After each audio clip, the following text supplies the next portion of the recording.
大家讲一句台语有意思。大家一句的观众朋友，大家好，我头家啦。今仔日要甲大家绍介的主题是牵狗仔。喂，是安怎大家拢互我这种真恶开嘴的地步啦？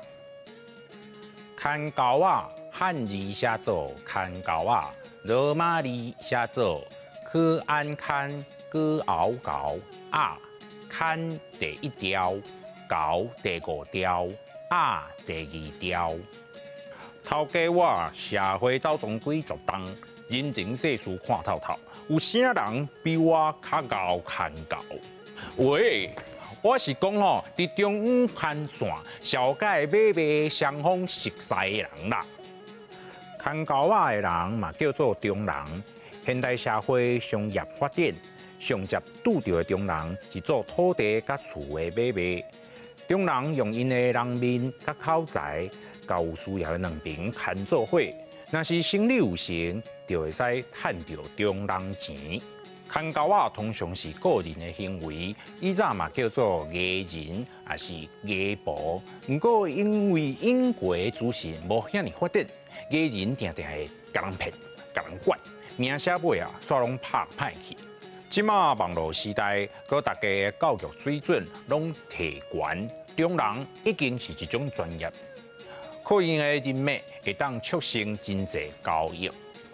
第二种牵狗仔，而且是讲甲两个青分人牵斗阵，互因疏通相好。这种关系通常会约，惊人讲闲话，若有金钱交易，嘛叫做三七啊。牵狗仔喙好蕊蕊。这句俗语是形容英国牵狗仔的人为着生理要成，甲乌的讲做白，死的讲做坏，造成买方损失，所以互人屁想。即马政府对中人有完整的规范，大家嘛知影生理若要久长，名声较重要的道理。类似的俗语，阁有三人共5目，日后无长底骹话。是咧讲媒人甲一对目睭无看的，甲一个长底骹的男女杀做对的故事。无长底骹话，就是讲人袂用得反悔，袂使怨叹。不过即马男女自由恋爱，媒人拢是变媒人较济，这种情形嘛愈来愈少。六，牵狗仔，中人，艺人，艺婆。约，牵狗仔喙好蕊蕊，三人共5目，日后无长底骹话。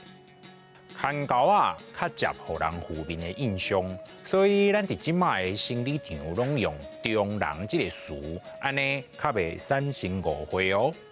今仔日的大讲一句就讲到这，感谢大家收看，咱后摆再会。